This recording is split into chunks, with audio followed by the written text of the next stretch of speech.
Hello everyone, Dan here from the Next Issue Podcast. On today's video, we'll be doing a review for Absolute Power Task Force 7 issue number 3. This issue follows Jadestone. So let's take a look at the creative team before we get into this book. This book is written by Jeremy Adams with Marco Santucci on art, Irish Priant on colors, letters by Dave Sharp, and a cover by Pete Woods. So these are the series. This series follows all the different Amazo droids that are wreaking havoc across the DC universe as part of the Absolute Power event. So, in this issue, do the powerless JSA stand a chance against Task Force 7? Judge, jury, and Jadestone. After capturing and absorbing the powers of the JSA, Jadestone is compromised by the Green Lantern Alan Scott's willpower. Suddenly faced with the concept of free will, does Jadestone continue to execute Waller's orders or have a change of heart? Meanwhile, the remaining JSA members attempt a rescue mission to retrieve their teammates and escape the Tower of Fate. This is a really fun concept, right? So each one of these issues we have been seeing follow one of these Amazo droids that's been taking a specific set of powers. So we had Red Sun taking the Superman family powers. We had the Deep Charge taking the powers of Aquaman and so alike. And here we have this Jadestone taking the powers of mainly the Green Lantern Alan Scott, but also some of the JSA members. Now, one thing about the powers of Alan Scott is that unlike the other Green Lanterns, his powers are very different. They are not entirely magic based, but definitely come from a different source, which is why the robot, the android, reacts this way. We see a really cool sequence of Jadestone taking all the members of the JSA out, and then after it finishes absorbing the powers, it just kind of goes into like this reboot mode, like it's just kind of stuck and frozen in time. Comes out as a way different thing, so it's very cool. I really enjoyed the story and the concept of this robot. We've seen throughout the series that all these Amazos have been kind of, they're not functioning exactly as they anticipated. There's been a few, we can see, especially in the lettering, we see like there are issues with their programming, and that's kind of what we're following here. So let me pull up some of Santucci's art so you can see what I'm talking about. Here we see Coast City. We see the fight between the JSA and this droid. It's really fun to see all the members of the JSA. But yeah, as it absorbs the powers, it just kind of goes frozen. This gives the JSA, the remaining members at least, a chance to kind of get away. And I love this sequence of the robot rebooting. As you can see, it starts turning green, like the green energy surging through its body. Of course, this is the Green Lantern's powers, which is really cool. And then we see this new armor that it shows up. I really like the redesign of the robot. And then if you pay attention, the lettering has changed. We now have green and red letters for the droid. So all this stuff kind of coming together to show you the conflict within the robot. Really interesting concept. I think overall this was just a really fun choice. Jeremy Adams has been handling a lot of the Green Lantern stuff in the DC universe for a little while now. And I think this book or the ramifications of it will continue in some of the Green Lantern books. So stay tuned for that. So yeah, quite enjoyed this book. Had a really good time. I'm really enjoying these Absolute Power Task Force 7 issues. I love that they have a different focus. They give us an insight into some of the things that are happening around the DC world. They give us different creative teams, so that's a lot of fun. Hello everyone, Dan here from the Next Issue Podcast. On today's video, I'll be doing a review for Green Arrow number 14. This is an Absolute Power tie-in. Let's talk about the creative team in this book before we get into it. This book is written by Joshua Williamson with art by Aman K. Nawalpa. We also have Sean Isaacs on art, Romulo Fajardo on colors, letters by Troy Peteri. So yeah, we have multiple artists, which is of course very fun to get two different little styles, but they very much coexist with each other within the book. It was relatively difficult for me. Like I'd really have to look at some of the details to try to figure out which one's which. But yeah, it's a really fun story. I haven't been keeping up with the Green Lantern story, but this issue kind of brings you up to date. So if you haven't been reading Green Lantern up until now, this is a good jumping on point because it just really deals with all the absolute power stuff. Now, I believe from issue 9 of Green Lantern on, you kind of see the journey of not Green Lantern, Green Arrow.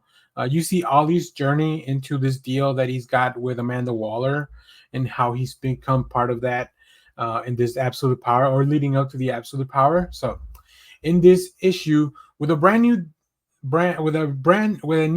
brand of deadly Amazos on the attack across the DC universe, no one is safe. So the Green Arrow family tracks down Amazo's original creator, Professor Ivo.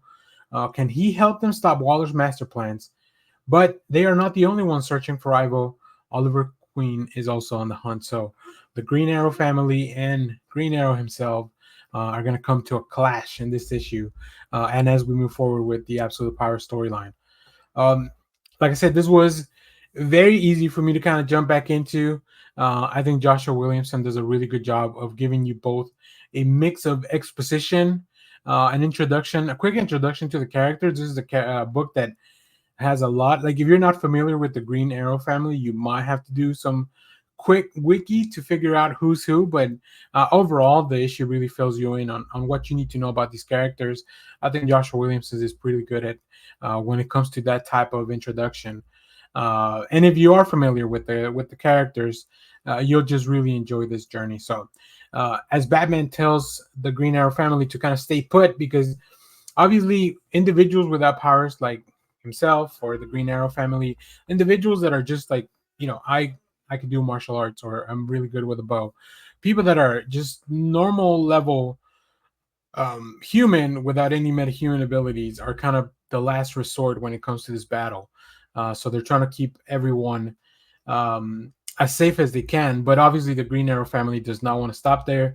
I don't know exactly the one thing that I'm not really sure about yet, and I think they'll touch on this probably in the next few issues, is how they will receive the news, or if they are aware fully of why Oliver is doing what he's doing when it comes to pretty much betraying the League and all the superheroes. So that'll be interesting to see going forward. Let me pull up some of the preview art. Now, as I mentioned, the styles are very similar, so I can't really tell you which artist is doing what pages, unfortunately. But I really enjoyed it. Like, really cool. First page, just a quick exposition. 4 panels, give you everything you need to know. And once again, a quick introduction to at least some of the members as they are talking to Batman. I really love the hologram projection. That looks like just a really fun effect, especially for a story with superhero level shenanigans like this. And then we get to see the family just come to the conclusion that we're not just going to stand here and wait until until we get called in, or until the world's in trouble too much and it's too late. So yeah, action packed, definitely full of a lot of characters that I hadn't read in a while because I haven't been keeping up with the Green Arrow universe. But Joshua Williamson does a really good job, along with both of the artists, to kind of bring you into this world and show you that there are ramifications outside of just a larger group, a larger.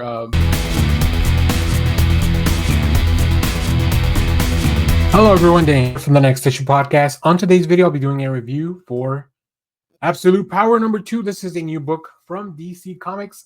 Let's talk about the creative team before we get into this book. This book is written by Mark Waid, with art by Dan Mora, colors by Alejandro Sanchez, letters by Ariana Mayer. Now, if you don't know, this is DC's event for the summer, where Amanda Waller and her troops have mobilized to steal all the powers from the superheroes in the DC universe and hunt them down to lock them away. In this issue, the blockbuster event led by superstars Mark Waid and Dan Mora continues siege on the Fortress of Solitude. In the aftermath of Amanda Waller's total victory, the metahumans of the DC universe have been depowered, scattered to the wind, and reeling from critical defeat across the planet. But the resistance lives on. Any heroes not rounded up by the Trinity of Evil have rendezvoused at Superman's Fortress of Solitude. But even this sanctuary of peace and hope cannot be saved from Waller's attack. The precog known as Dreamer has pointed Waller's weapons to the frozen tundra where our heroes lick their wounds. And the Shocker general leading Waller's charge to raise the fortress to the ground will leave you speechless. It's underdog versus complete global domination in this epic second installment of Absolute Power. Yeah, this was super action packed. I will say this: read this issue before you read any of the tie-ins, including the Batman issue that came out this week. I think it will make a lot more sense if you do it that way. Really excited. This was fun. It had a lot of action, a lot of surprises. Of course, Dan Morris pretty much gets to take out so many of the superheroes in the DC universe that it is wild to me how many people are involved in this event. But yeah, they're doing a great job balancing the idea of Amanda Waller with this strike, also figuring out how the heroes would respond. They've picked very interesting heroes to kind of leave behind. And if you've been following all the tie-ins, including the Task Force 7, the Green Arrow, like all that stuff that we've been covering in the channel, you should be very excited because so are we. Um, let's talk a little bit more about this book. Uh, this one was a fun one. I think I was not expecting the the twist. I would say the surprise for this one, but it's so full of action. One of my favorite things, though, Mark Waid has really embraced that Nightwing is kind of a leader type of character since the end of Justice League. Now that he's running the Titans, so yeah, that is so much fun. I really love the idea that Dick Grayson has to step up, and of course, Batman's super proud of him. There's some really fun moments here right before everything kind of gets crumpled down again. So this is an incredible event. The tie-ins have been really good. It's a good summer for comic events. I think whether you're reading Marvel stuff or DC, and then of course this is gonna have so many implications going forward. I kind of hope that we leave some things going. This event's pretty short. I believe it's 4 issues total, which leads me to believe that the DC universe will last for a while before kind of getting back. So I think that's what ever since Mark Waid came on, DC has been using these events to recontextualize all the series that spin out of them. So it's going to be really fun seeing go forward. Let's pull up some of the preview art here by Dan Mora. See very quickly, a very good exposition here showing us all the heroes, who's still around, who's not. I wonder how long it took Dan Mora to kind of put this little piece together, trying to make sure everybody looks like what it's supposed to. And you can see Dreamer obviously not very content with this. We still don't know what the heck with Ollie. So that's a lot. That's just really interesting stuff. I love this shot here. This is where Dick Grayson steps up to lead and start taking action, right? So that's going to be fun to see going forward. I'm very happy with this event. I think Dan Mora and Mark Waid had been kicking so much butt and everything they've been doing that I just can't wait to see how they move forward. So here's the cover that I picked up. This really nice foil cover. You can see Red Sun fighting with Superman, and that's it's just some incredible stuff that's happening. So yeah. Hello everyone, Dan here from the Next Issue Podcast. On today's video, I'll be doing a review for Batman 151. This is an absolute power tie-in. Let's talk about the creative team before we get into the book. This is written by Chip Zdarsky with art by Mike Hawthorne, Adriano Di Benedetto and inks, Romulo Fardo Jr. on colors, letters by Clayton Cowles. We have multiple covers, of course, and boy, oh boy, what a fantastic issue. Before we get into looking at the art, and there you can see a little preview, let me give you a quick synopsis here. It is Batman and Catwoman versus the Suicide Squad. A device critical to Amanda Waller's plans is hidden on a remote, highly protected island. Batman can get there, but only one burglar has a chance of stealing it and getting it off the island safely.